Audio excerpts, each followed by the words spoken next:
Welcome, everybody. I want to thank you for joining us this evening. I'm Colette Florido. I am the Vice President for Florida Cannabis Action Network. Joining us tonight, we have a panel of experts and a moderator who is going to bring us through a dynamic conversation about what's in our pot. Organic Panic, what's in our pot? Let's learn a little bit more about what the testing landscape looks like, what we need to know about what's being tested in our labs, both on the cannabis and hemp side. Without further ado, I'd like to introduce our moderator this evening. Dr. Greg Gerdeman has a PhD in pharmacology, specializing in the actions of cannabis, which he has studied for over 25 years. As a researcher and college professor, his discoveries have been highly influential for describing how the endocannabinoid system works, including its involvement in the runner's high.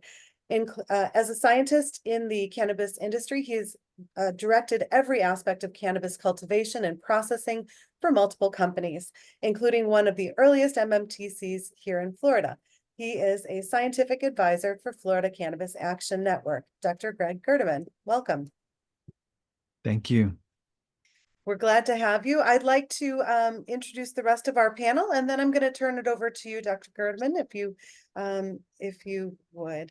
So next we have joining us tonight, Cynthia Brewer is the executive vice president of Caixa Labs, where she leads the regulatory and government affairs division. With a background in highly regulated industry and compliance, Cynthia works closely with regulatory agencies nationwide to ensure laboratory licensing compliance and also advocate for policy that prioritizes patient safety. Welcome, Cynthia Brewer. All right. Happy to be here. I wasn't sure if I should respond. Absolutely. Beautiful Chime in. intro. Thank you so much. Absolutely. We're glad to have you join us. Thank you so much. Also joining us, Ginny Glaros is the Chief Scientific Officer at Modern Canna Labs in Lakeland, Florida. She received her bachelor's degree with honors in biochemistry from the University of West Florida. In May of 2022, Ginny earned a master's degree in medical cannabis science and therapeutics from the University of Maryland, Baltimore. Before entering the cannabis industry, Ginny gained valuable research experience at several respected institutes, including Emory University, the National Institute of Aging, and the University of Florida. She became the laboratory director of Modern Canna in January of 2018 and was promoted to CSO in August of 2022. Ginny is extremely involved in the cannabis industry and currently serves on the scientific advisory board for CanMed and Cloud LIMS, is a member of the CASP Proficiency Testing Advisory Task Force with AOAC International, is a member of the Cannabis Working Group D37 with ASTM International, and is a member of the American Council of Independent Laboratories. I hope I got all of that right. That's a lot of accolades. Thank you very much for joining us, Ginny Glaros. Thank you. Really excited to be here tonight and to talk about what we do. Welcome. Thank you. Glad to have you. And also joining us, Dr. Harry Bezzotti is currently President and CEO of AccuScience Laboratories and Vice President of Emerging Technologies for RJ Lee Group. Most recently, he was Business Development for SGS EHS North America. Prior to that, he was the Vice President of Operations for Test America, Inc., Eastern and Western regions. He's also worked the VP of Operations and Corporate Technical Director for AccuTest Laboratories, Inc. Since 1994, Dr. Bezzotti has spearheaded growth and expansion of AccuTest Corporation in the Southeast and beyond to the West Coast. He started Southeast Division in 95 and developed the lab from a handful of employees to one of the largest environmental laboratories in the South with staff of 90 plus strong. He began his career over 30 years in pharmaceutical industry and since then has been responsible for laboratory management, analytical method development, professional training, and QA/QC in both the environmental and pharmaceutical industries.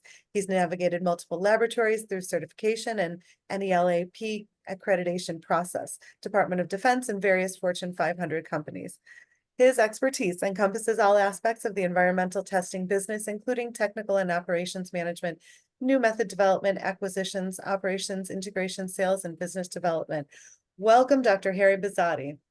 Well, thank you very much for having me. I capped it at 30 years.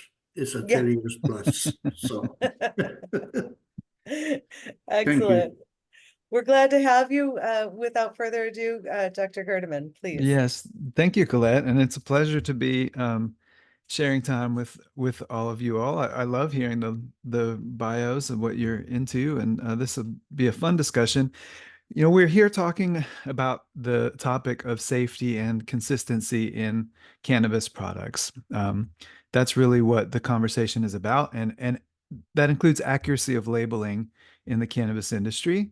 And it's of major importance. I mean, I think probably for all of us assembled here on the panel, it's something we've paid attention to for many years now. But one might say it's finally starting to receive more of the attention that it's due in the popular, press and environment. I would say that cannabis for a very long time has focused, a cannabis policy has focused for so long on the idea of like saving cannabis users from themselves or saving non-users from the cannabis plant as though it's kind of a plague. But the policy has generally neglected to attend to areas of consumer safety or worker safety in the cannabis industry. And that's something that needs to come up to speed with other industries. And it's changing. It needs to change as cannabis policies continue to reform across the country, and more people have access to the medicine for whatever reason they're using it. So in my view, cannabis, what changed my path 30 years ago is understanding that cannabis has a truly remarkable safety profile, not perfect, but remarkable. But how do we control for the various contaminants that do find their way into legally purchased cannabis as an agricultural product, as a chemistry product, and contaminants that can pose chronic health risks, some of which we may not know, some of which could be very serious.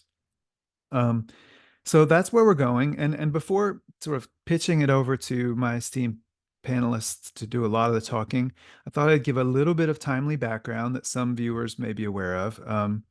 Just a couple of weeks ago, a major expose was published by the LA Times and Weed Week, a cannabis industry newsletter, that's made a lot of waves. The journalists were Alex Halperin and Paige St. John.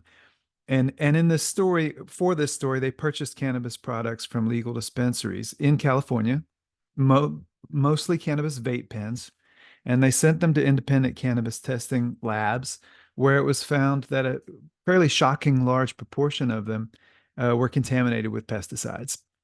Now, there's much that could be said about that study. I don't want to overinflate its importance, but some of these vape pens were contaminated at very high levels. Some with pesticides that were not at all approved by the state of California, some with pesticides that are illegal for use at all in the US because of their toxicity. And these kinds of stories lead cannabis consumers to naturally wonder, how can I tell if my cannabis is safe? What does that even mean? How can I have some assurance that pesticides and other contaminants like heavy metals or molds are not present that could negatively impact my health? And again, this recent story is by no means the first or only story of contaminants getting into cannabis products or inaccurate labeling, but it strikes a chord because it does cast doubt on strength of regulations or how well they're enforced, or how they should be, and underscores, I think, for a lot of the public that even in these really highly regulated state markets, there are those who will cut corners. For various reasons, including oftentimes just not even really knowing what they're doing or how a product got into their supply chain. So how do products get approved? To sort of paint these big pictures, how do products get approved to get put on dispensary shelves? Are they taken off the shelves if there's a consumer safety concern that's discovered? How is it discovered? How can consumers know what is in cannabis that they either have already bought or are considering buying? These are broad questions I think consumers ask, and central to all of these questions are the independent analytical chemistry labs. that specialize in cannabis product testing. That is the career of these three professionals that I'm with this evening. And in Florida, these are officially recognized as certified marijuana testing labs, or CMTLs. I know you guys might use that abbreviation casually because I'm sure it's your daily vocabulary. So all these folks have eminent knowledge in these methods and business practices as known from their introduction. And in the next, hour plus, we'll answer some of these key questions. As to try and help consumers, our goal is to help consumers, especially patients, best educate themselves to make informed decisions and minimize their risk of buying unclean products. And I will say that we will address head on an important question of what differentiates buying cannabis from the regulated industry dispensaries that in Florida are called medical marijuana testing treatment centers, MMTCs, versus what's different when you're buying from the over-the-counter hemp market products, the hemp products that can include a variety of items that are sold as hemp-derived cannabinoids. So having already been introduced, we can turn things over to the speakers, but Colette has a question, I think, from her hand up. I appreciate that. I wanted to just reiterate that we have folks that are joining us on Facebook Live, and with us tonight, I would be remiss if I didn't introduce Dana. Dana is our secretary. She is our social media goddess. She does all of our design work and legislative work, and you name it. She's part of Florida Cannabis Action Network, a very big piece. Tonight, she represents the membership. She represents our outreach. And so she's watching the comments that are coming through. And so she'll be able to convey those questions over to the panelists. So please, if you have questions for us, be sure to put them into the Facebook chat and she'll get them over to our panel. And we want to thank you for joining us, and thank you, Dana, for being a part of our panel as well. Thank you so much for having me. Thank you guys for joining us. Thanks. And I may mostly step out of the way. I'm sure we'll have a lively discussion. In talking about this before I got on with my 11-year-old, she pointed out to me that I usually talk about these kinds of things, assuming people know more than they do. And that's true. So I want to back off of start really general, and I will send this question to Cynthia to start. If I could just ask the question that what is it that cannabis testing labs do? And why are testing labs required by law? How are they, and if you don't mind, how might that compare to other states? Because all states require some level of third-party testing, I think, but maybe not. I'll turn it to you. Okay. Well, all right. So broad strokes of the cannabis industry. 38 states have some sort of program, right? Medical program. 24 of those have active adult use programs. Florida obviously passing our 2016 legalization of medicinal cannabis and it being implemented in 2017. We saw a huge spike, unlike any other industry, because we are serving a very cannabis forward population. So we've got currently right now 25 licensed MMTCs, which are medical marijuana treatment centers in the state of Florida. Out of the 25 that are currently licensed, 20 are actively producing cannabis products for the public, being sold full seed to sale, soil to oil, however you want to say it, fully integrated, vertically integrated companies. We have 9 licensed and active CMTLs. Now, think about that math for a little bit and marinate with that. There's 9 and 20. So a very overly saturated testing space and a very not very productive licensing space for the growers. And that makes laboratory competition very difficult to deal with. But my esteemed colleagues here, whom I have a lot of respect for and I enjoy working with, we serve nearly 900,000 patients in the Florida program. And we are tasked with ensuring patient-ready products are safe for human consumption, okay? Which is not an easy thing to do. We start our laboratories and we're going to be in the negative on day one. It's very difficult to gain a profit when you just spent millions of dollars on instrumentation, training, accreditation, all consumables, reference materials. I mean, it adds up. We are so far behind on day one that yes, competition is one thing, but just trying to compete and trying to, stay in the game, and then also paying the excessive amount of license fees. CMTLs are like, we're not the sexiest side of the industry, and that's okay with us. We never want to be. We just mostly care about patient safety. So we are rigorously testing for potency, label claim, heavy metals, pesticides, mycotoxins, water activity, moisture, filth and form, residual solvents, microbials, and then the option to add the all fun terpenes. In the Florida market, it is an optional test. So how do we in Florida measure up nationwide? At the beginning, we were pretty strict. We had a very comprehensive pesticide screen list, and some of them are volatile pesticides. And the reason I bring that up, Greg, is because you brought up California, and the pesticide that was found was a volatile. And it can be probably argued back and forth on whether or not which instrument they were ran on when they were cleared and which instrument they were ran on when they were found. So that's one thing. But I think the strictest in the industry right now is either Colorado or Massachusetts. They're we're stringent and thorough, and they are a little bit extra.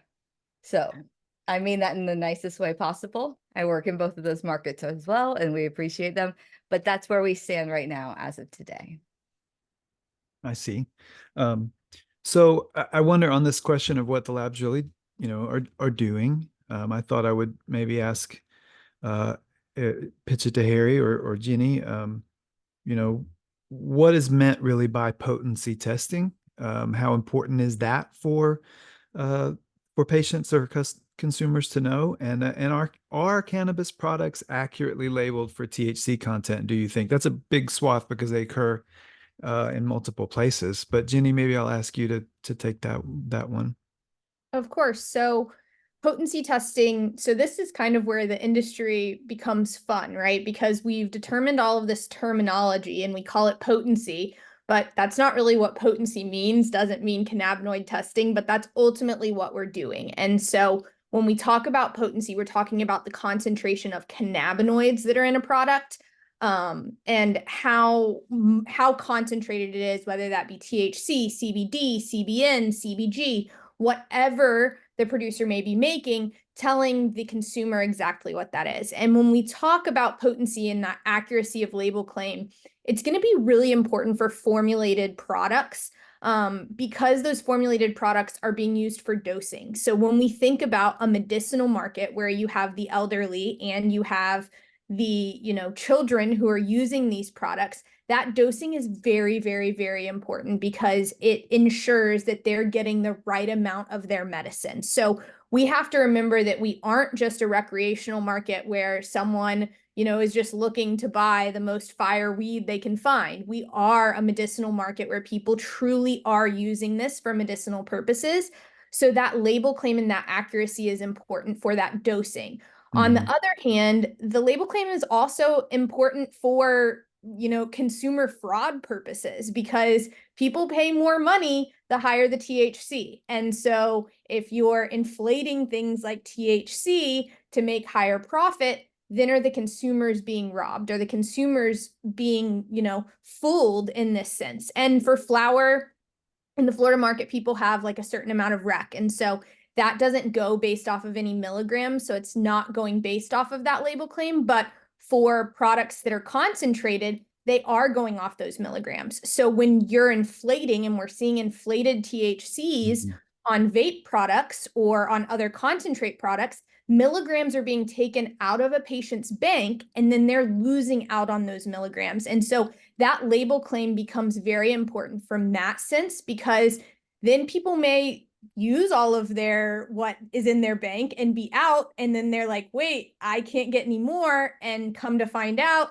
their product that was labeled 900 milligrams was actually only 750 milligrams, and there's an extra 150 milligrams that they lost. You do that over several vape cartridges, and now that's really adding up. So I think that that's an important part to remember about the industry as well, is not only is, this cannabinoid and potency concentration important for dosing, but it's also important for the consumers who are making purchasing decisions based on that, because we don't want to lie to them. It's going to be really hard to trust someone's contaminant results if you can't even trust their cannabinoid results. Right. I'm glad you mentioned that because not every state requires the same kind of like milligram counting. But when you made a reference to patients going off of Rex and what they can bank, it's because patients literally their doctors have to enter an amount of milligrams of THC that is in their recommendation. I find this very curious, interesting. I always have with Florida, and having been in this field since well before Florida kind of came around and legalized, because the legal models that allow all of this to happen are based on the idea that a cannabis recommendation is not a prescription, it's a freedom of speech.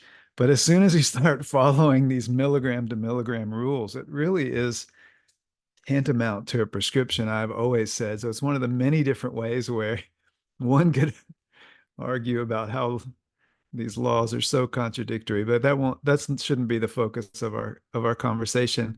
I wonder, Harry, if you have anything else you might want to add, and the next thing I want to drill down on is a little bit more into what else we're looking at in terms of contaminants, and what are the contaminants that are looked for, and anything about the methods or uncertainties that you think are important to tee off in this conversation. Yeah, thank you, Greg. As you mentioned earlier, we are discussing two parallel industries right now. One is one goes to the MMTCs, and one is what goes to the smoke shops or the gas stations. So we really have to look at three things: legality of it, is it efficacy, and safety. Each one of them is very important.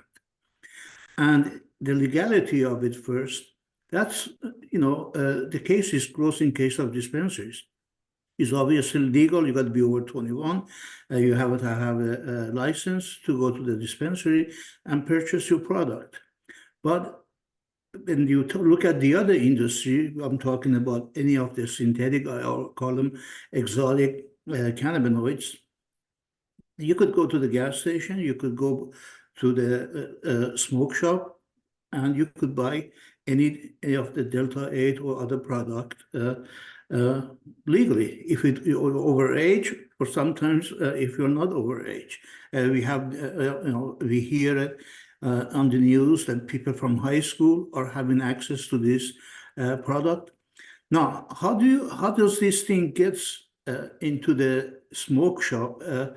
Again, I don't want to talk about it now. I think Carrera is going to talk about that with the certificate of analysis.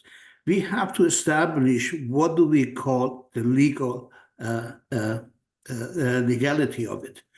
The rule of the law is 0.3% flat. You can have more than 0.3% Delta-9 total THC. If it is more than that, it's illegal. It has to be referred to the MMTC. Now, what we have seen, and I have gave presentation out, some of the laboratories, unfortunately, what they do is, let's say you get a vape for 80% Delta-8 THC.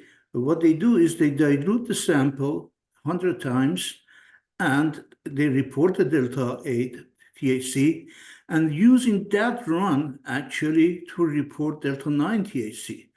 But when you do that, obviously your Delta-9 is going to be not detected, but the limit of quantitation, it's not 0.3 anymore, or if your limit of quantitation is 0.07%, With diluting the sample, you are well over the limit of 0.3%. And the laboratory keep the constant, the LOQ, what we call the LOQ, you see it on the COA. So this way is a way of masking the actual delta-9 THC or total THC, and they could pass it on as illegal. I've seen it a lot of times. I get the samples, we get it analyzed. The client calls me, it says, oh, I can't use this. This is the delta-9, it's like 2%. I said, well, it is what it is. And he said, no, I have a COA. He says, no, it's not. I said, could you send me the COA? And I see that they have diluted the sample 1,000 times, and they're reporting actually the LOQ from that as a 1x or one-time dilution. So we really have to establish what is the LOQ. That would define the legality of it. Then you go into, as Jeannie talked about, the efficacy is very important. The doctors, they're prescribing their patient with the amount of the THC they need, and they're getting cheated. When you have a potency inflation, they're getting cheated. And then the third part is the safety of this thing. Pesticide. It's a huge problem in cannabis. I've done a couple of presentations. We have done some research, and it is very difficult, especially when you have a very high concentration of the delta THC or CBD, and they all, they suppress the detector on LC-MS, and you'll be surprised actually how it suppresses pesticides. And we have studies, we had shown it. The cannabinoid suppresses pesticides on the when you say LC-MS, you're talking about the instrument, the liquid chromatography that is measuring the potency, and that suppresses a pesticide being measured? Yeah, when you run it by LC-MS, what happens is that you have 80%, let's say they have 70, 80% delta-9 THC, and you're looking at the pesticide at parts per billion, parts per trillion level. So there is actually, there is a competition. Who is going to get into the ion source and who is going to get into the analyzer? And this competition actually suppresses. So guess what? The one who's going to win this competition is the one with the highest concentration, obviously. So in order to get the real number for the pesticide, the real actual number, what is in the pesticide, you have to do multiple dilutions to make sure that you are able to see the pesticide. So the pesticide issue, it's complicated. It has been, we have done studies. It has been presented. And I think Jeannie was talking about on one of the conferences about the matrix matching actually of the pesticide. So, you have to pay attention to it. Then you have metals. And when from my previous life, I was involved in the environmental industry. This plant, cannabis plant, is notorious for absorbing the heavy metals, actually. Where Chernobyl happened in Ukraine, after it happened with the heavy metal contamination, what they did, they planted cannabis plant because the cannabis plant can absorb all the heavy metals. So they really suck in the heavy metals. So it is very important for them to get tested and get the real number. Again, I have a lot of, as Cindy said, I have a lot of respect for all my colleagues here, but not all the labs are made equally, and I could tell you that not adding enough acid when you're digesting the cannabis samples could cause your recovery. So that's another issue. And in Florida, microbial Eastern mold, that's a huge issue again, So a lot of these things, and these are all being tested with MMTC. But when you're looking at the parallel, I think that's, you're going to start that conversation later. When you look at the other market, we are only testing for potency. We are not testing for a lot of different safety parameters. Very rarely you're going to find clients who's asking for that. So in that's the hemp the market last you're piece. talking about. in the hemp market. In the hemp Well, market.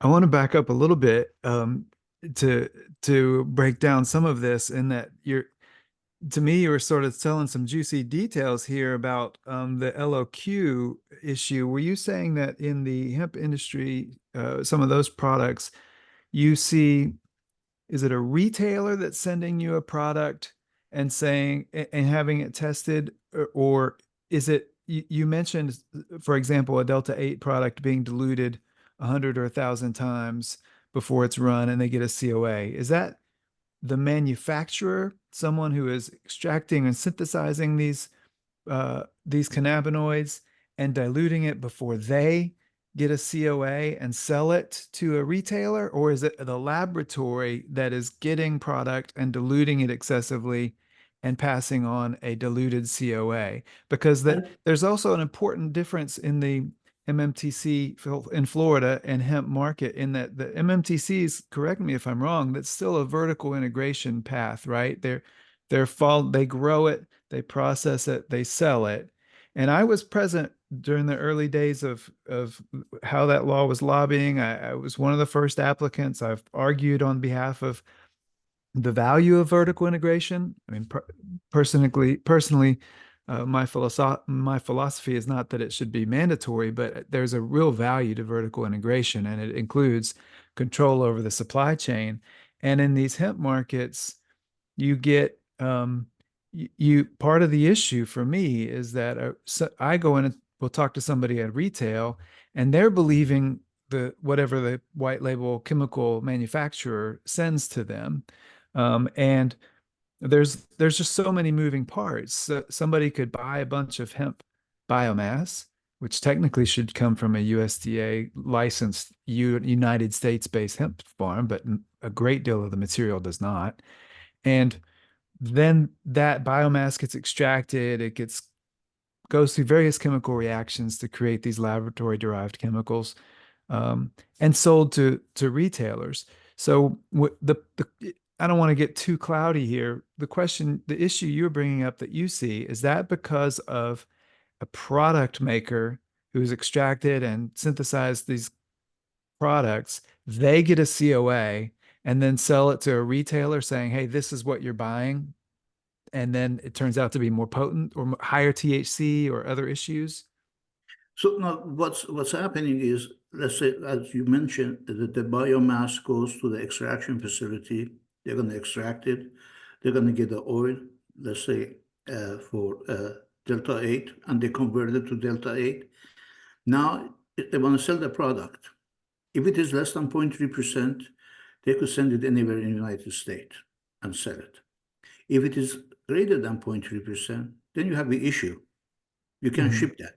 Right. It's very simple. So they do that to be able to ship it. Cynthia wants to add something here. You're muted.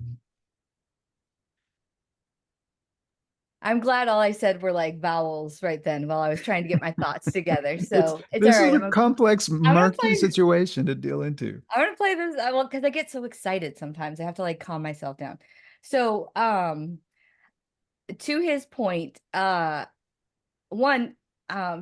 Delta 8 and the manufacturing of a Delta 8 product, how it's made and what it comes from, is as far away from the plant, in my opinion, as you could ever get. That's not genetically modified. I don't know what is. In my opinion, Cynthia Brewer's opinion, Delta 8 is slapping God in the face, because he made a perfectly fine plant and you went and you ruined it because you went to go looking for something you weren't allowed to play with. Okay. Getting a license to manufacture cannabis in a medical market is very expensive. The vertically integrated spot, like you said, was very strategically placed here. And why? If you are responsible for this, the beginning, the end, the middle, and the whole process, and you mess up, we only have to pluck one person off of the landscape and throw them away. And the whole thing is taken care of. You look at these markets that have these issues come up, they are not vertically integrated. They're trying to figure out where the source of the contaminant came from. Was it biomass that had a tiny little bit of pesticide that we then concentrated into this nightmare? And because the instrument wasn't ran on properly, or test wasn't ran on the right instrument. You know, this is not one person you can pluck off the landscape. This is something where multiple parties could be at play here and responsible for this. And then at that point, who is the one that's actually negligent? You know, so yes, vertically integrated markets don't get a very good play, but I think it's because if they mess up anytime in the whole process, it is so easy to make them forever gone. And like Florida, with his point about, you know, legalities of some of the hemp products, to segue very awkwardly, Florida is on PCP. Okay, that's what I say. It not the psychoactive. It's a patient count plateau. Okay. It's where we saw this huge spike in patients after legalization of medical products, and then it kept going up, and then we get the availability of new licenses, but then it starts to kind of plateau. We couldn't really figure out why. Were people just not wanting to be patients anymore? Were people dying? What is it? It's because they have the availability on the regular walk down the street to the smoke shop to buy the same type of weed that they're getting in the dispensary. A lot more convenient. You don't have to pay into the program. You don't have to worry about the card. And some people just get their medical card and then put illicit weed in their containers and be compliant. I mean, that's not even that far-fetched. So I think this PCP that we are seeing in Florida has a lot to do with the lack of enforcement on the hemp side. It's like the Wild West. Your thoughts? Well, I was wondering about patient liability and all these kinds of things. Like if a patient goes to a hemp shop, it's part of what's going on, and it may be sort of elementary to explain in this audience, but not only has there been a flourishing of these hemp-derived cannabinoids, as they're called, which are 100% synthetic molecules, but you also have the rise of high THC flower being sold as hemp because it is actually THCA. It hasn't been heat activated yet. I go back and forth about my feelings about this. There's a part of me who finds it tremendously amusing and even like poetically well balanced that cannabis was criminalized in this country by associating it with the name marijuana and all of the xenophobic propaganda around that. And then, 80, 90 years later, we hit this sort of legal loophole where fiber hemp is intending to be, and true industrial agricultural hemp is legalized, and hemp becomes the name that all of these various psychoactive substances exist, so that, all of the things that Harry was referring to, that are the variety of exotic chemicals that have been they're so under researched. Many of them we know nothing about, to say nothing of the side products, which I'll ask someone else to talk about here soon. But it is interesting that you can buy high THC flower, I'll just call it what it is, under the guise of hemp. And do patients have any protections if they're walking out of the store and are carrying an eighth of something that says hemp, but it can easily be tested to see that it's a high THC product? And I don't know if Jenny wants to answer that question or something else, but I will flip it over to you since you got your hand up. Awesome. Yeah. And I can't really speak to the legality of that and what may or may not happen to someone who decides to buy the high THC hemp flower, but I will speak on the Farm Bill specifically and what the Farm Bill kind of defines and how the loophole isn't really a loophole. So in the Farm Bill talks about 0.3% THC. And people took that to be 0.3% Delta 9 THC. So they said, guess what? My THCA hemp flower is THCA. It's not Delta 9 THC. The problem is if you read further down in the Farm Bill, it talks about the fact that when testing for it, the labs need to take into, or whoever is testing it, needs to take into consideration the decarboxylation. And there is a lot of people who are ignoring that piece of it. And so they're not taking into consideration the decarboxylation. They're not reporting a total THC number on the COAs. And that's how we're seeing this. THCA hemp flower, making it to market. It's not THCA hemp flower. It's weed making it to the market. Because that's just the ultimate reality of it. And even if you read into the USDA bills even go further on to saying that you have to be performing this testing, taking the decarboxylation into consideration. So ultimately, even though people are like, I found a loophole in the Farm Bill, they really didn't find a loophole in the Farm Bill. And, I do worry that labs are setting themselves up for failure who are doing this, because eventually it is going to come back to get them, that they're choosing to not take this decarboxylation into consideration. And they're putting this product on the market because legally it's illegal. So we have to think about those sorts of things. And I think that a lot of people don't. And it's crazy to me whenever I hear people be like, oh, it's THCA hemp flower, I'm fine. And I'm like, you're not fine though.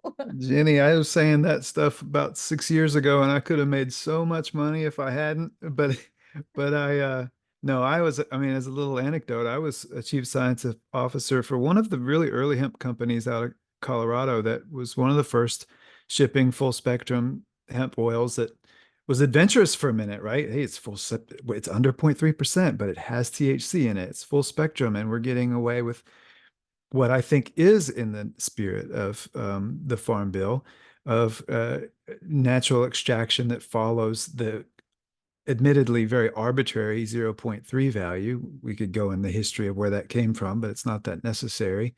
But yeah, really interesting. I mean, with the legality too, I mean, the Farm Bill pretty much governs what USDA does, and USDA's jurisdiction pretty much stops after harvest. So how all of this is applied to finished products is interesting. And, we could spin off on the various sociology of it. But when you say that various producers have said, hey, what we have is Delta-9 THCA, this has snowballed so much in part because some very, very active lawyers in the cannabis space have so proactively drilled into a very fast growing, money making side of the industry. I call it the hemp pharma industry. I think that's an appropriate name. The hemp pharma side, they've been really coached by very influential lawyers, very smart guys, that this is legal and they should do it. And so I don't really mean to be condemning when I say that, but that is part of it. Cynthia, what do you think? One thing that a lot of people, I love it how they say, oh, well, the Farm Bill doesn't define what total means, acids, precursors, But isomers. USDA always used Oh, GCMS, which it's a decarboxylates. They broad always stroke. have. They always forget a little bit of everything, but hey, Florida didn't forget, because the 2018 Farm Bill that happened in 2018 and 2019 in Florida, we actually promulgated regulations with the Department of Agriculture and Consumer Services. And those are published, and those are officially out there as Florida statute and rule. And I think people just want to forget, and they're going to say, oh, we're going to listen to the federal government for this one thing. Because if I listen to the federal government Farm Bill, I get to sell weed. If I don't, and I listen to the language of FDACS 581217 state hemp program, 5K 4.034, which is the hemp extract for human consumption. I've got them all here, and there's like 1, 2, 3, 4, 5, 6 different sections that would shut down the majority of the people selling anything anywhere in these smoke shops, including but not limited to something that goes in your person, not on your person. So the only thing is excluded is topicals. Everything else is defined in our Florida hemp program that was like official in 2019. Like, did we just want to forget about this? Did we Well, just it want seems to be like like, someone hey, did. I mean, in those days, I was speaking with Holly Bell, who was in the yes, director of that cannabis position. We're friends. I was speaking with her and Matt Curran, who's her top chemist. Matt Colson, Nikki, everybody seems to be forgotten. I believe they were doing sort of silent shopping, going in and testing products. They were being, in my mind, very supportive of the industry by not, just sort of issuing recalls, but letting companies sort of change what they're doing. But Harry, I love that we're putting our hands up. I just want to add, both Cynthia and Jenny, they're correct. We do pre-harvest testing for Department of Agriculture, and the limit is 0.3%. Very simple. And every state had to send their program into the Department of Agriculture. They had to be approved. Taking a sentence from a bill that is 200 pages, I don't think is fair. Basically, it is very clear the total THC is the delta 9 THC plus THCA times 0.877. Very simple. This is, in all our COAs are mentioning that, and Florida does accept that. I've seen a lot of poor farmers. They spend a lot of money. They plant it. They finally they get it tested. It comes to 0.5%. And guess what? Department of Agriculture is going to tell them, destroy it. No matter how much money you spend, destroy it, basically. So it's not fair to the farmers. That's why we see such a decline in the state of Florida. The first year in 2021, when I joined this industry, there was a lot of farmers, actually. They were farming. After that year, they stopped because it's not fair. I mean, it's really, and this Farm Bill 2023 or 2024, you want to call it, they can make a decision. They're not touching that 0.3%. I don't know where they get that 0.3%. I mean, it definitely has no scientific reason for it. Where the 0.3 came from? Yeah. The 0.3% came from the work of a Canadian professor named Dr. Ernest Small. And Dr. Small's still active, but he was in the late 70s working with fiber hemp and trying to export to Europe. Europe had, I mean, U.S. cannabis, drug war policy got exported around the globe. Europe also had a 0.2 or 0.3% limit. And he wrote, I mean, this is a brushstroke of what Dr. Small did, but in order to get fiber hemp legal to import into Europe, he just simply did a study of his plants showing that in their products, they were testing less than 0.3 and therefore should be legal.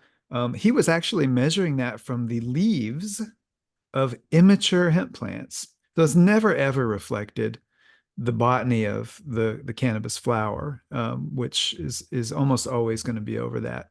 So it wasn't purely arbitrary, but clutching that out of what Dr. Small did and saying that that's somehow some agreed upon limit of what makes hemp versus THC has changed the whole history of what hemp is. I know we want to try and direct this to sort of positive outlooks on what can be done and what are consumers to do to find the best product. And the goal of this was not simply to point out some of the pitfalls that are more inherent in the hemp industry side of things. For a couple of things I wanted to ask is, there are, maybe I won't ask, I'll just say there are hemp products out there that are still just the naturally extracted or they're only extracted and distilled, do not go through chemical conversions and chemical synthesis. So are there ways to more differentiate those products? And I don't necessarily want to have force Colette to self advertise. I know her company makes these kinds of products, but a lot of patients do want high CBD oils, and it matters, and it can be hard to find. It may become harder to find if Florida goes recreational, but how do they differentiate? Is it all going to be a matter of law of the legal system carrying more teeth, or yes, Jenny? And yeah, I have to agree. There are hemp providers out there and CBD producers out there who are producing good product and who are taking the extra steps and testing their product, right? So as Cynthia said, there are regulations saying that technically all of these hemp products should be tested just like the cannabis products are for the same list of testing, identical list, but they've found, again, some loopholes, or it's not being regulated, or whatever may be happening. But there are hemp providers out there who are doing this testing. And we see them send products, and they send them for full panel testing. They want to know contaminants. They want to know their, cannabinoids. They want to know their terpenes. They want to know full profiles of everything before they sell that product. And so I think that one of the things that patients and consumers can do, regardless of if you're in the hemp or cannabis market, is ask for that certificate of analysis. We know that cannabis products are required to have a certificate of analysis, but guess what? You're going to tell a lot about a hemp product if it comes with a certificate of analysis that includes that full panel testing. That's going to tell you a lot about who that producer is and the type of product that that producer is producing. And so I think a lot of it comes down to consumers doing their own research and seeing before they purchase products, are these products being tested? Are these producers going above and beyond, we'll say, to fully test that product out for those contaminants? Because there are people who are out there that realize that some people don't want to go the route of the cannabis market, and they are testing all of their CBD products accurately. They're checking them for pesticides, mycotoxins, microbials, heavy metals, everything, that full panel. So I think that's an important thing to remember, and something that we can encourage consumers to do is, if you're going to shop in those smoke shops or in the hemp market, wherever that may be, whether that be online, in a smoke shop, in a gas station, ask for a certificate of analysis. If the product has a QR code, scan it and see what you get. And maybe don't purchase those products that don't come with those things, because then you don't necessarily know about that product. You don't know the history of that product. Thank you. Harry? Yeah, the other thing I do want to mention is it's going to be collectively all our responsibilities, all the association like Florida Can. We need to educate the clients. We need to educate the patient. We need to educate people. You don't go to the liquor store and you buy a beer or wine or a scotch to check the percent alcohol on that. You have to take the whole experience. Even if you are you smoke medical marijuana, instead of pushing the percentage of potency, take the whole experience. Take the terpenes, take the flavors of the flavonoids, different things. So it is our job to basically educate the consumers. It's not about potency. It's the whole thing is about the experience. I'm the old timer, and we used to say, if we smoked it, it's a good SSS. You don't say, oh, this is 39%. It's good. Right. No, you got to take the whole experience. On the subject of education, that rings home a bit for me, in that I've been educating about cannabis for so long, and sometimes I look at what's out there now, and I'm impressed with how much education there is, but I have limited the amount of public outreach I've done, say, on social media. I'm not very good at social media, for one thing. I don't like it much, but the various video platforms, cannabis educational output gets censored. I've had colleagues for 20 years who have had YouTube channels, name the social media, and it gets either just sort of shadow banned, where people aren't really seeing it, or just their accounts downright closed, even if they're just talking about the scientific literature around cannabis. And that, at least something to throw out there about the challenges that one has to be an educator in the space in a way that you can support yourself doing it. But I agree, there is a big onus to educate. And on that notion, I know that Florida Can wants to be more active in this, including, folks who are watching this live or recorded, to put out some material on how to best read a certificate of analysis, because we're talking about the lab reports that are meant to inform the consumer what's in the product. We got hands up. I think Cynthia was next in line. I'm glad you said something about like the social media aspect, but I was a co-host of a podcast that did just fine. We were only shadow banned one time, and it was nothing but medical or adult use marijuana. That's all we talked about. We had weed Yeah. people on. We talked about weed and how awesome it was, or Yeah. how, you know, I've let whatever. I've let it inhibit me far more than it should, as And far as that's being out okay, there. because I don't like social media either, but it was a necessary evil to promote the podcast, which we got a lot of really great guests and all of that. But at the other point I wanted to hit on was what the doctor was saying was, you know, before you were allowed to get weed legally, did you ever say, I'm smoking a 20% OG Kush? First off, you don't know you're smoking an OG Kush if you get it from Derek with the backpack and the skateboard down the street. Like, you don't even know what percentage it is. You just know he's got good weed or bad weed, okay? Because the experience you had when participating in it, nothing has changed. That's the thing. If your experience with the cannabis that you buy on the legal and not the illicit market is good, that's great. Keep that up. Stop looking at the figures that are surrounding the potency and judging the quality based off of that. Now, to circle back, as far as the COA goes, don't trust the gentleman behind the counter with the neon lights at the smoke shop that has the thumb ring and the face tattoo for your health. Okay, we will help you and educate you, but you have to take a little responsibility over what you put inside your body. I'm not going to go to him for medical advice. And if I'm trying to get something that's not so much cannabis, but still medically beneficial, he's not my physician. I don't want politicians playing doctor with me, and I don't want Derek playing doctor. So Well, what and I'm folks saying have is, certificates to, sorry to interrupt, but folks behind those counters display certificates of educational courses that they took oh that yeah, were written and taught by people behind the same counters. I mean, as an exactly. educator for my career, I've seen people that are really wanting to do good and educate their staff, but you know, industry is just a way to advance the narrative you want. It's problematic.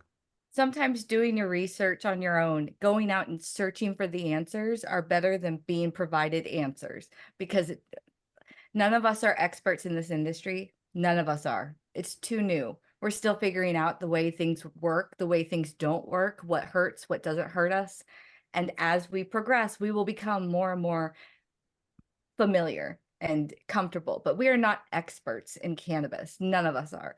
And one day we might be, but until there is an actual expert to say good, bad, yes, no, don't do this, don't do that, be your own advocate. You know, go out there and demand the COAs. And you might not know how to read them. That means just call one of us or something. Reach And out and get the information. and if your COA says it was from March of a year and a half ago, then it's not the COA of that product. Yeah, freebie Thing- there. COAs only last a year. If it's more than a year old, that's a big red flag. Yeah. Dana, you've had your hand up a while. Okay, yeah, so I'm here for the public.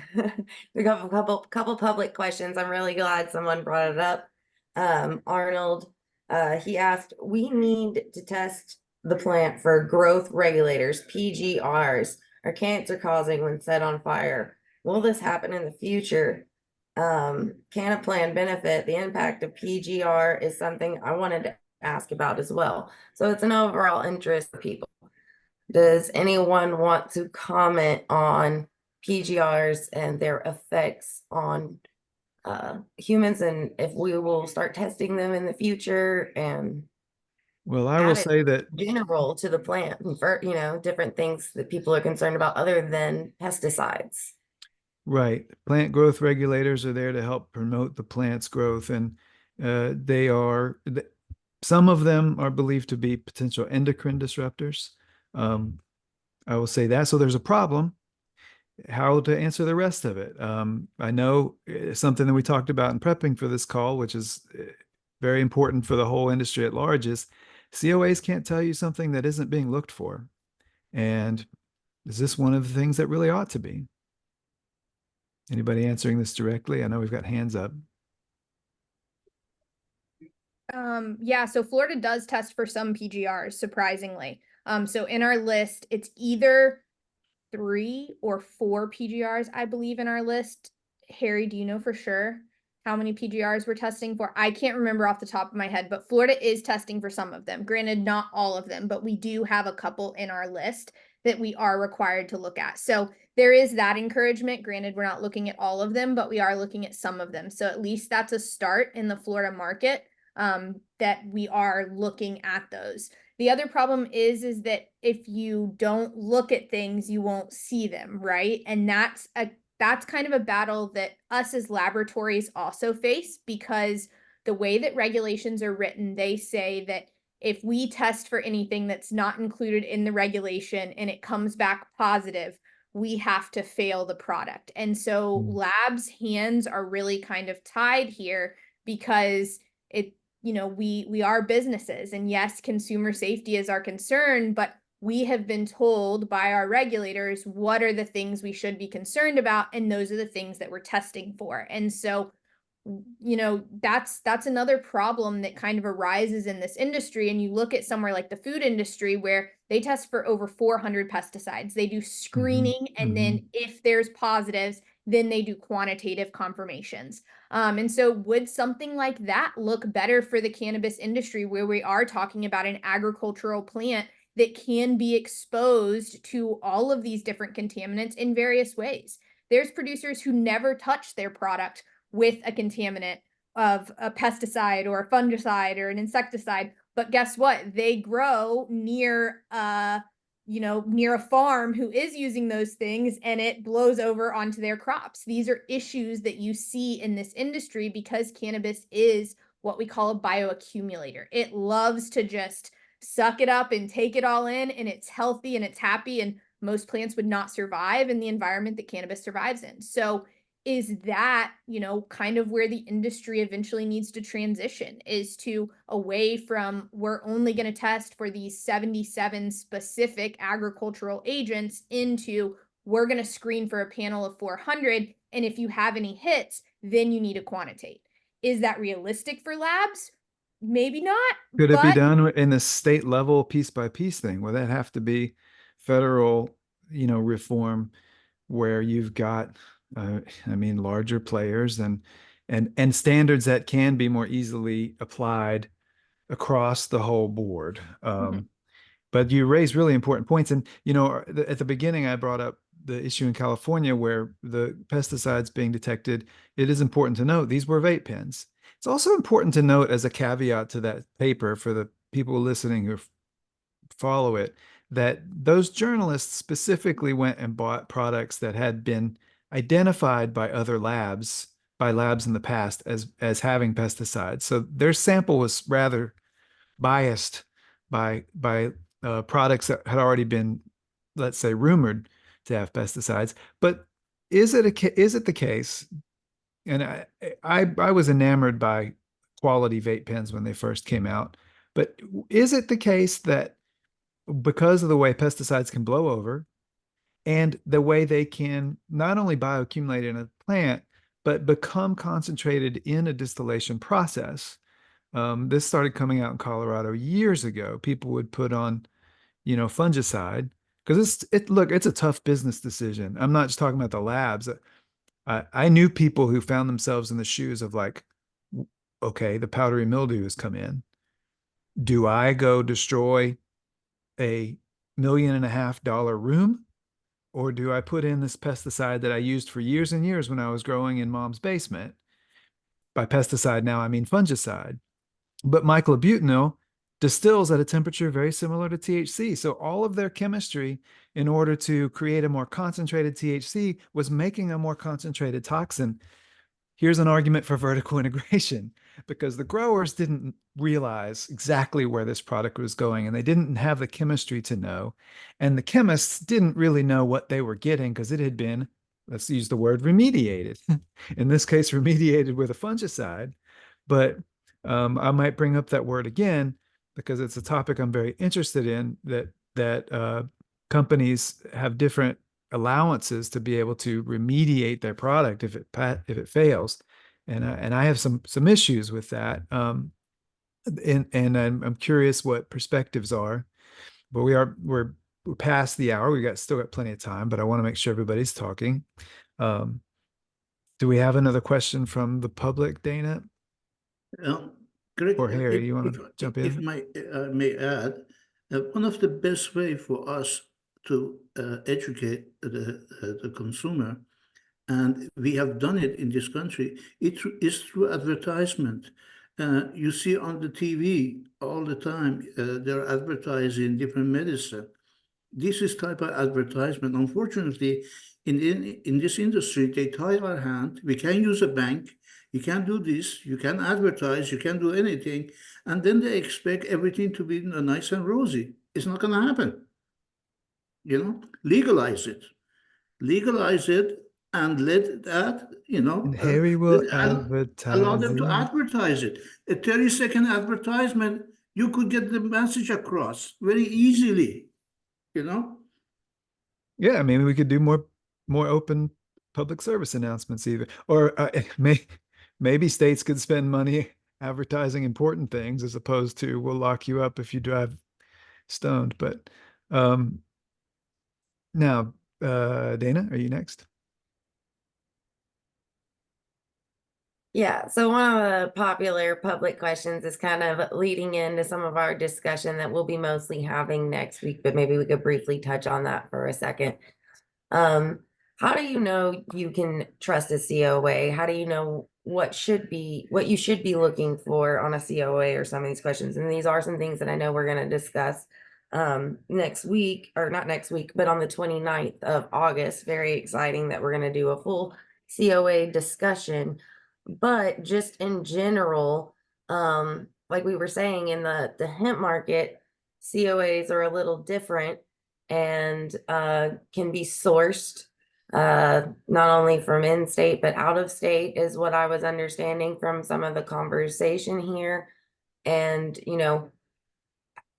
like you said, you might not want to trust the guy with the nose ring behind the counter, but how do you know when you're looking at a COA that's valid? Maybe what's one of the best ways to instantly look at a COA and know this is not a good COA, just as an expert? Go ahead, Cynthia. Okay, I'm going to take this from the lay person that doesn't know anything about science, because this is how I had to learn to read a COA. I'm not a chemist. I'm not a doctor. My esteemed colleagues here, they know, and they'll probably go in depth on the next call exactly what these things are going to express to the person that really wants to know. But for the person that has no idea what the hell they're looking at, and they don't really want to go into all the science of it, number one thing is a hemp product or cannabis product, if they're transparent with a COA, that's a good sign. That's a good sign, because transparency is a big deal. Now, if the COA that they're transparent with is from 3-4 years ago, that would be a red flag. Because, or if you follow the link and it's like, this page doesn't exist. well, which the happens a Florida, lot. exactly, the Florida language says in hemp but not in cannabis, in hemp, that you have to have a QR code on every hemp product that you're selling that goes straight to the COA. However, in cannabis, it does not say that. Nobody has to give you anything. Okay. They talked about it, and we workshopped this, and all of my colleagues were there, and we talked to the state, and they want to do it and make it mandatory, but that was a year and a half ago. So it's not mandatory in medical market. You have to ask for it. So demand the COA and ask for it. They're not going to fake a medical cannabis COA. They might make you jump through some hoops to get it, which is unfortunate. But if you want to know what's in your medicine, jump through the hoops. Now, the other people that are more transparent doesn't mean they're better. It just means they're more transparent. That's their business model, and it works for them. In hemp world, you got to be on your A game. You got to have your guard up, and you got to have like your Nancy Drew turned on, and you have to really dig in, because first, look at the date. If it's been a couple of years, that's a big red flag. The reason is they should be making and testing every batch as they sell it. If they're not selling batches for 3 years, they're probably not a great company. I mean, constantly, Colette will tell you she is constantly making medicine and like testing it to make sure she made it right and made it safely and it isn't going to hurt anybody or kill anyone. I think that's in her business model, that she doesn't want to do those things. So Just, I don't want to speak for Colette, but I know she's a good manufacturer. The second thing you can look for is every COA has to have an endorsement signature of someone who prepared it, which is going to be someone in like the, lab director, chief scientific officer. Usually that's secondary endorsed by someone else at the company, like the owner. Look for a signature of a real person and make sure, that's there. The other thing is look up the lab on Google. Take it to Google, take a picture of the COA on Google Lens it and see what happens. If the lab doesn't exist, if it does exist, but it doesn't look anything like the other COAs they issue, these are all red flags. They're super easy to find out. If you want to dig in further and deeper, check the name, first of all. Make sure that the name, they're not giving you a COA for the batch of the product that was back in the day of the distillate that they turned into all these vapes. And then look at the product name, make sure that matches the product you're holding. Okay. And if you want to dig in deep, like check their address. Google is your best friend for patient safety right now with hemp products. We are your best friend for patient safety with medical marijuana products, the labs. We will not let anything bad happen to you guys. We can't control hemp. That's not my fight. That's not my monster. But those are a few Well, pointers. It sucks to sort of speak in these terms that there are literally counterfeit COAs and fake. A PDF can say anything, but we've all seen it. I believe it because I've seen it. Jenny. Yeah, I think some of the other things, looking for on a COA that is something that, because that's something we have to remember, right? Is consumers aren't going to be all these chemists who understand LOD and LOQ and understand all of the instrumentation that was used or the test methods that were used. And so, one being educational tools to help them with that. And that is something that, our company has really focused on. So our company actually has how-to guides on our website that break down certificates of analysis step by step and explain some of those terms and definitions and the importance of why we test for things like pesticides, why we test for heavy metals. So looking to labs, I know that there's other labs who have also put out that kind of documentation.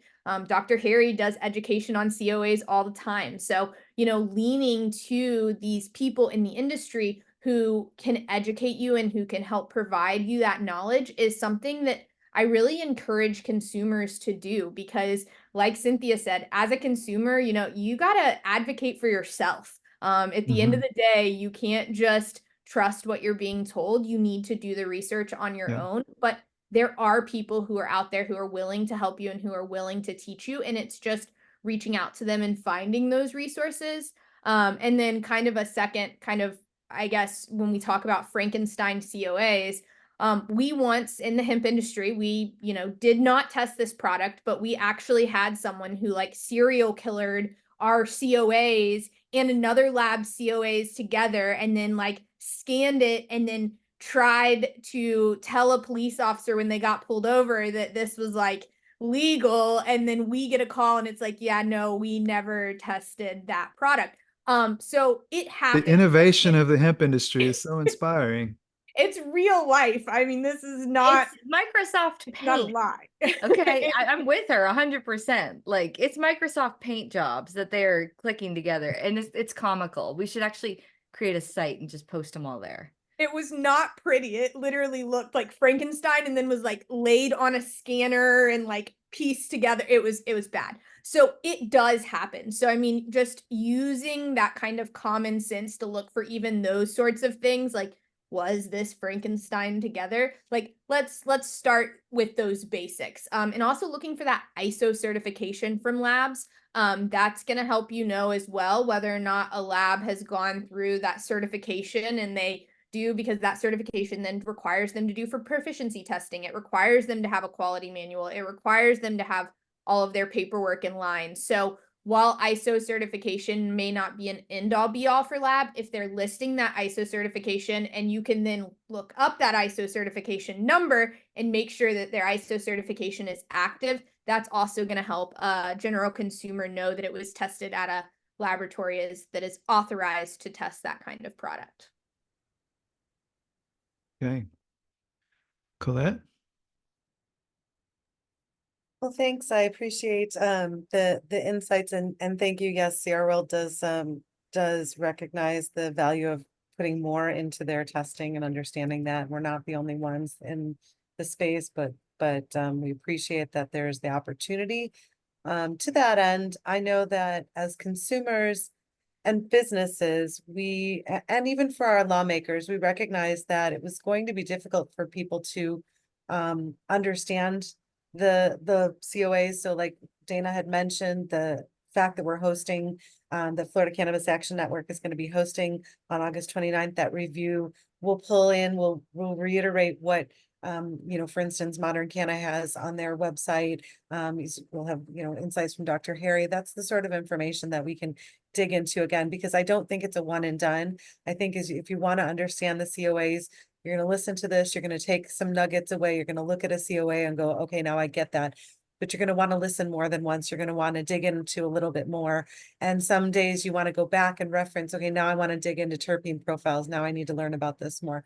So that's kind of the progression, I think, for a consumer who is trying to understand and dial in on their approach for wellness or for medicine.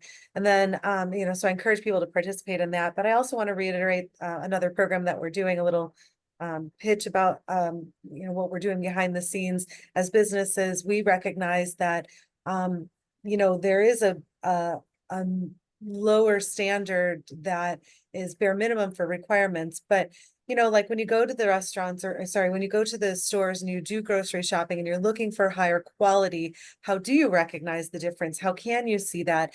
Our industry hasn't come along yet to be able to really indicate for a consumer, this is premium or this is the highest level of wellness.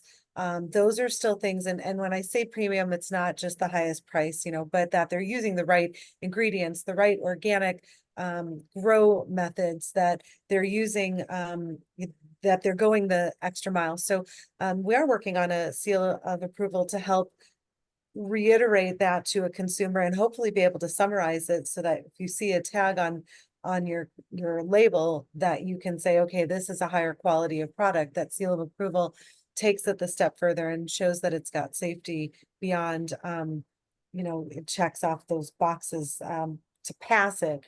But these are products that are doing more. So that's something that we're working on. And I think that that's, again, something that we're taking information now and saying, hey, what can we be demanding more of or better quality of? So I appreciate that we're getting insights from everybody today on that front. So I hope if somebody has insights and wants to join us, that is a way that you can participate and be a part of the conversation to create that higher standard and reiterate what could be tested, what we should be asking for, and then ensuring that there's that truth in labeling, understanding that yes, this truly is what it says it is in the box. Yes, this truly is what it says it is from the COA. So again, pushing our lawmakers, pushing our regulators to ensure that what we've laid out is being served, being sold. So that I'm looking for more insight on how we can do that even better. And really hone in on that seal of approval so that we have a good quality program. That would be great. Dana? Yeah, so we did have a question from our president, Jody James. She's watching in. Does the law require hemp products to be tested like MMJ? And I want to say that this is a yes or no thing, kind of, but I think this is along the lines of like, are they doing the same pesticide and testing and things of that nature? Or are they mostly just testing for those THC levels to get their stuff through the system? Well, Cynthia jumped in on that early on, that there are laws that Yeah. exist, but I'm all over this. to what I extent are they know. being followed? Go, I have a Cynthia. great quote for you too from the actual language. So yes, Jody knows the answer to her question. She strategically asked that because she wants people to know. Absolutely. It says verbatim that right here in 581.1 58.217, which is actually known as the state hemp program for Florida, if you didn't know. Section 3, subsection C, no contaminants in excess of 381,986 cannabis rule. 381,986 is what the MMTCs are governed by. That is what states what action levels we have to use as laboratories for which analytes. Also, it says that in 581.217, section 7, subsection A, must have a COA full panel QR code link to the COA on every product. And under the same statute, and this is not, I'm not talking about cultivation of hemp. That's FDAC's plant industry, Brian Benson, his group, before it's harvested. That's not what I'm talking about. We're talking about hemp extract for human consumption. So, violation. If the department determines a licensee has violated the rule with a culpable mental state greater than negligence, right? They shall report this to the Attorney General and the U.S. Attorney General. Okay. So that's in our law, and annual inspections are mandatory annually. So right now we have in place something that says you have to test for all of the same analytes as medical cannabis, and you have to disclose those results of every product on every single product to every patient. And if you don't get in line and do all of these things that they outlined in 5K, You mean a customer?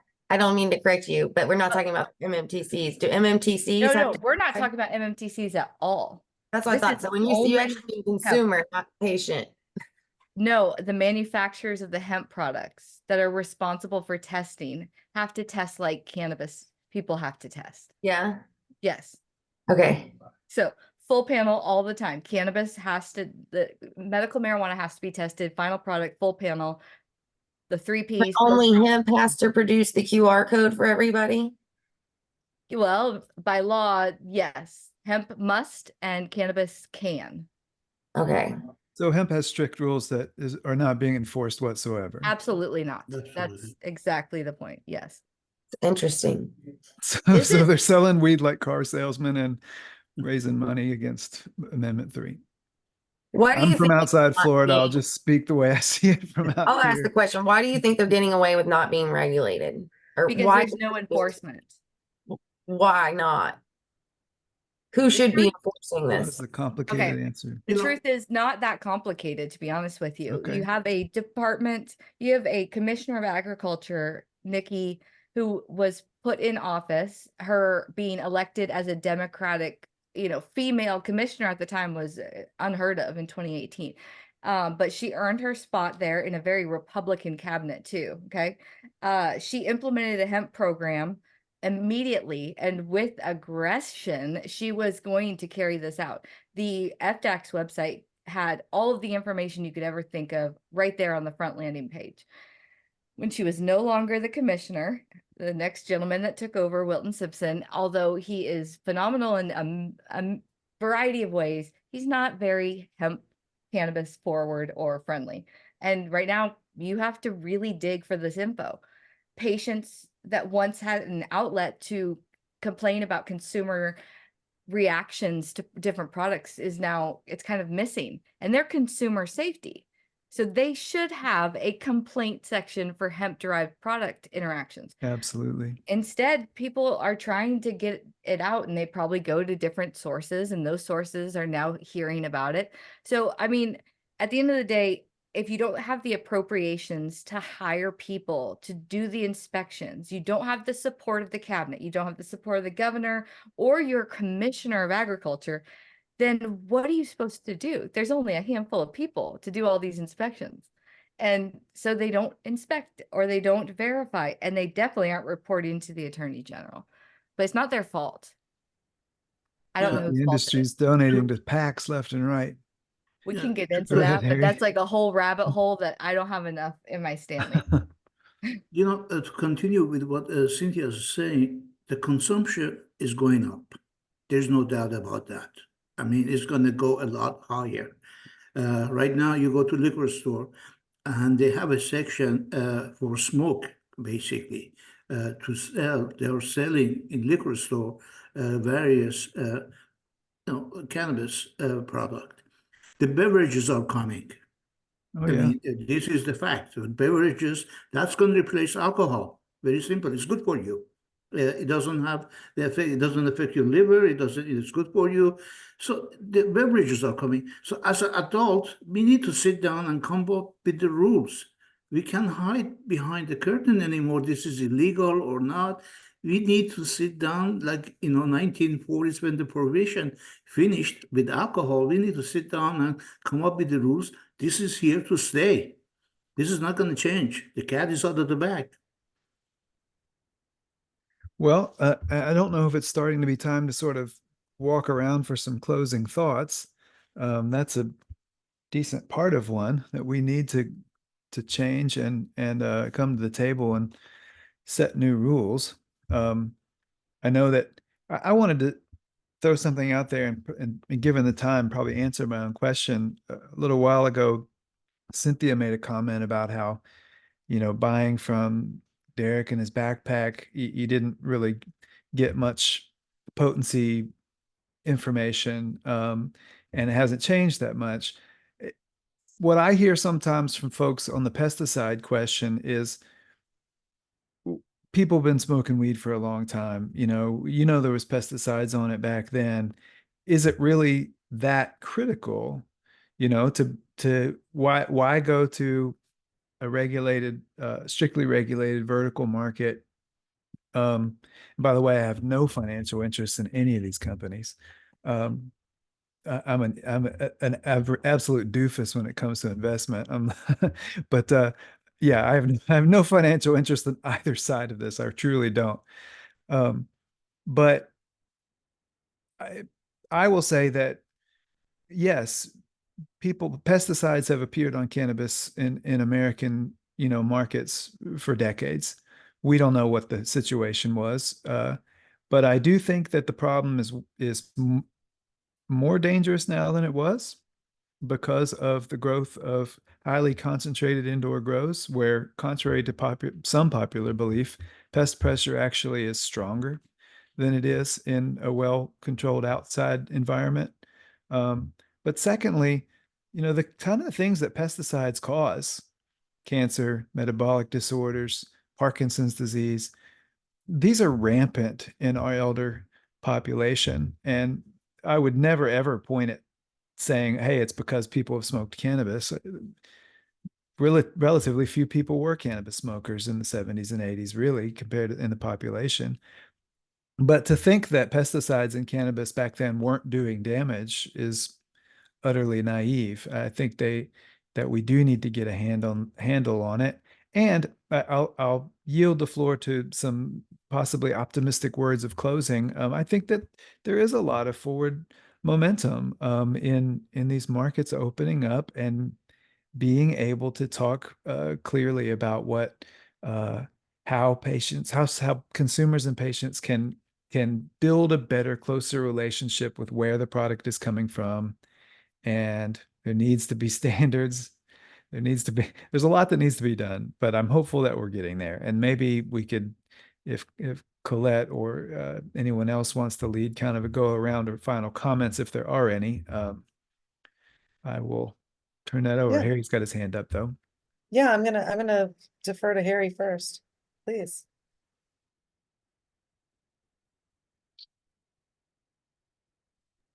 I would say my final word is legalize it. We're going to have a lot more control over it. This is a cat and mouse. Playing is not going to work out. Legalize it. Yeah, amen. Absolutely. Absolutely. Cynthia, you have your hand raised. Would you like to offer some words? Harry makes me so happy sometimes. I swear. Like I like his just straightforward attitude. I like that we're going to end on a positive note because I don't want it to be, all this gloom and doom. But at the end of the day, like, as long as there's companies like Kaija Labs and Modern Cannon, AccuScience, and then nonprofits like FLCAN and people like you, Greg, that are willing to donate your time on a Wednesday night to do something like this, we will not forget to remember to give a damn, if that makes sense. Yeah, I Because like that. at the top of our list and the bottom line of our companies is patient safety. And so we don't get in this for the glamorous, like printing money. Trust me, if we could, we would. But this isn't that part of the industry. We aren't printing money. We are here for patient safety. And that's the bottom line. We will have your back 100%. And we're going to continue to keep trying to not let people forget that these are the most vulnerable people in our population. They're counting on us. They need us, and we need to be respectful of the fact that they are looking to us to be the voice of reason and safety, and we owe them that. So, and if that's not at the top of your mind, at the forefront of your day, then you're in the wrong industry. So we've got your back, and we won't give up on the fight. And Derek. Thank you. Yeah. Jeannie? And Harry for president. Just saying. Yeah, I think going off of, what Harry and Cynthia both said, and then also remembering that these labs who are out here who do care about patient safety are doing their part to push the industry forward. They're collaborating with standards organizations like AOAC and ASTM to move the industry forward. Yes, we still have a long ways to go, but we are leaps and bounds farther than we were when I got into this industry in 2017. The methodology that labs are using, the techniques that labs are using, it's constantly improving in the interest of patient and consumer safety. And I think that is an important thing for the industry as a whole to remember, is that we are doing our part. And yes, there are some people out there who aren't, but find those people who are and collaborate with them, work together with them, find organizations you can work with like FLCAN, and let's push the industry in the right direction, because we are the ones who will be able to change this industry in the long run. And if folks go to dispensaries, I would say, and those dispensaries hire people, whether they're a social worker or a dedicated nurse or person that is competent and helpful and supportive of patients investigating their own product, then support those companies and let them know that those employees are good for them, because that kind of thing in the dispensary model can really, really, I think, improve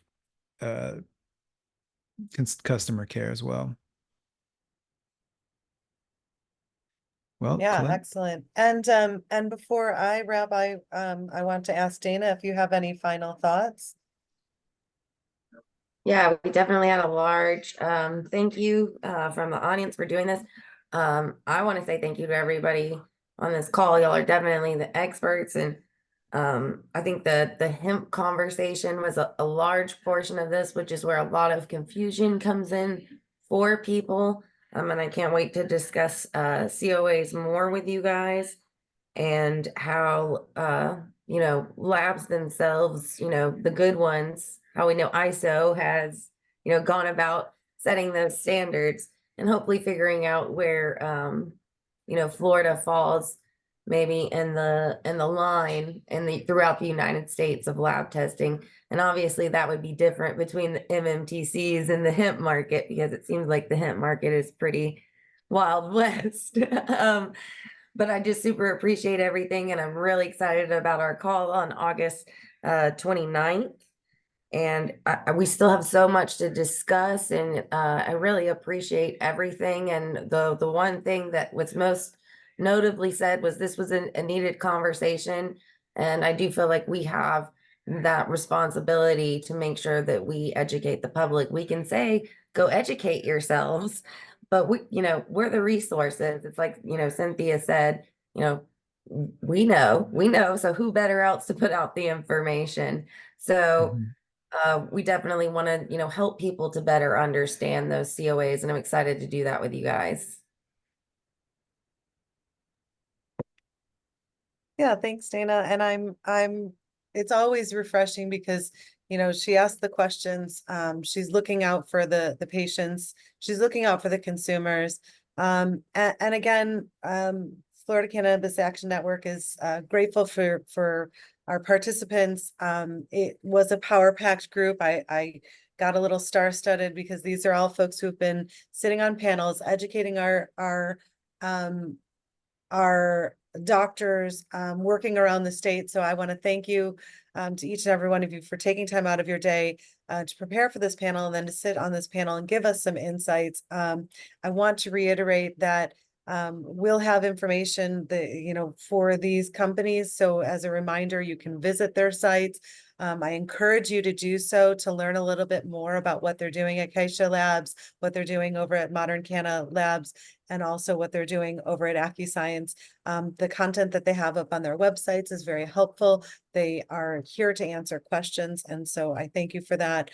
Dr. Girdman, as always, always a pleasure to have you on board, guiding us through the conversation. He seamlessly moves back and forth between science, knowledge, and geeking out on things and being able to speak in layman's terms. And I can't thank you enough for that, because we need that conversation.